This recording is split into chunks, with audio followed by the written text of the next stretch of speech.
안녕하세요. 복잡하고 어려운 개념들을 아주 명쾌하게 풀어드리는 시간입니다. 오늘은 인공지능 시대에 우리가 어떻게 하면 무엇이든 훨씬 더 빠르게 배울 수 있을지 그 방법을 한번 알아보려고 합니다. 학습의 대가라고 불리는 팀 페리스의 비밀 도구 상자를 함께 열어보겠습니다.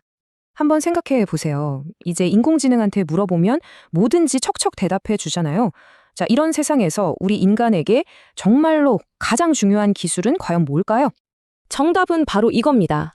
이제는 무엇을 얼마나 많이 아느냐가 중요한 게 아니에요. 오히려 어떻게 배우는지를 아는 게 훨씬 중요해졌습니다. 지식의 양보다는 학습의 질과 효율성이 핵심이 된 거죠. 자, 그럼 오늘의 여정을 함께할 가이드를 소개해 드려야겠죠? 학습이라는 행위 자체를 하나의 과학으로 만들어버린 사람, 작가이자 자기 실험의 대가, 바로 팀 페리스입니다. 팀 페리스. 아마 책 좋아하시는 분들은 4시간이나 타이탄의 도구들 같은 책으로 익숙하실 텐데요. 이 사람은 그냥 생산성 전문가가 아니고요. 메타 학습자로 더 유명합니다. 메타 학습, 그러니까 학습하는 법을 배우는 기술의 전문가라는 거죠. 근데 정말 놀라운 건 이 사람이 중학교 때 스페인어 과목에서 낙제까지 했었다는 사실이에요. 그런데 어떻게 만다리너나 킥복싱 같은 전혀 다른 분야들을 단기간에 마스터할 수 있었을까요? 바로 기술을 습득하는 과정을 자신만의 시스템으로 만들었기 때문입니다. 재능이나 마법이 아니라 방법으로 가능하다는 걸 직접 보여준 거죠. 좋습니다. 그럼 이제부터 그의 핵심 프레임워크를 한번 제대로 파헤쳐 보겠습니다. 어떤 새로운 기술에 도전하든 이걸로 시작하면 됩니다. 기억하기도 쉬워요. 바로 DSSS입니다.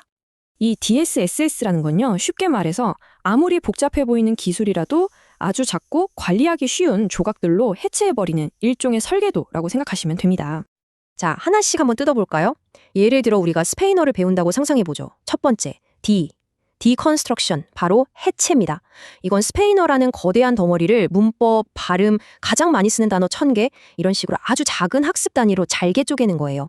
두 번째 S는 셀렉션, 선택입니다. 이 쪼개놓은 조각들 중에서 여행 가서 간단한 대화하기 같은 내 목표의 가장 중요한 핵심 요소만 딱 골라내는 거죠. 전부 다 할 필요가 없다는 겁니다. 세 번째 S는 시퀀싱, 순서입니다.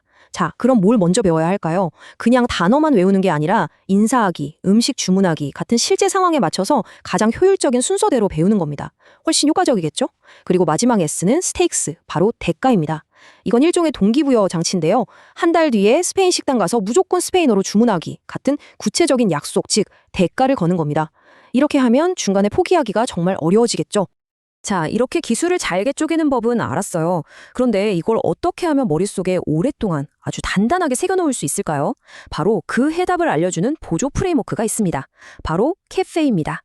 앞에서 본 DSS가 기술을 잘게 분해하는 과정이었다면 이 캐페는 그중에서 가장 중요한 조각들을 우리 뇌에 영구적으로 저장하는 과정이라고 할 수 있습니다.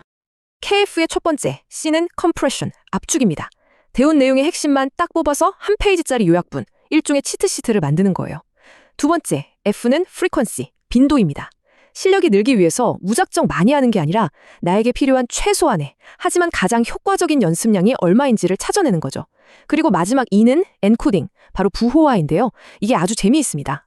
새로운 정보를 내가 이미 알고 있는 것과 연결해서 아주 기억에 잘 남게 만드는 기술이거든요.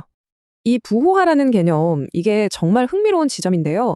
이게 말로만 들으면 좀 어렵잖아요. 실제로 어떻게 작동하는 건지 아주 구체적인 예를 하나 보여드릴게요. 자, 여기 까베르라는 스페인어 단어가 있습니다. 뜻은 어떤 공간에 맞다, 들어가다 이런 건데요.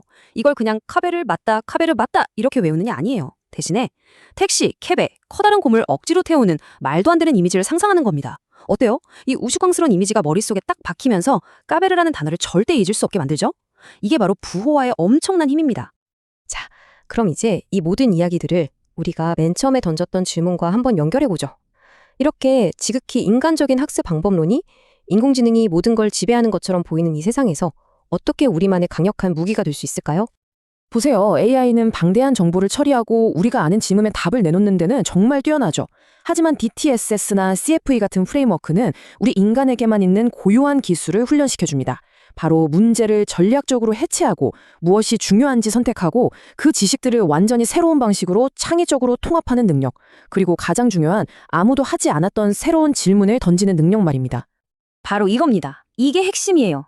AI가 수많은 사실이라는 벽돌을 끝없이 쌓아 올리는 도서관이라면 우리는 그 벽돌들을 가지고 무엇을 지을지 결정하는 설계자, 즉 건축가가 되어야 한다는 거죠. 이 프레임워크들은 우리가 단순한 정보 소비자로 남는 게 아니라 우리 스스로 학습 설계자가 될 수 있도록 돕는 아주 강력한 도구입니다.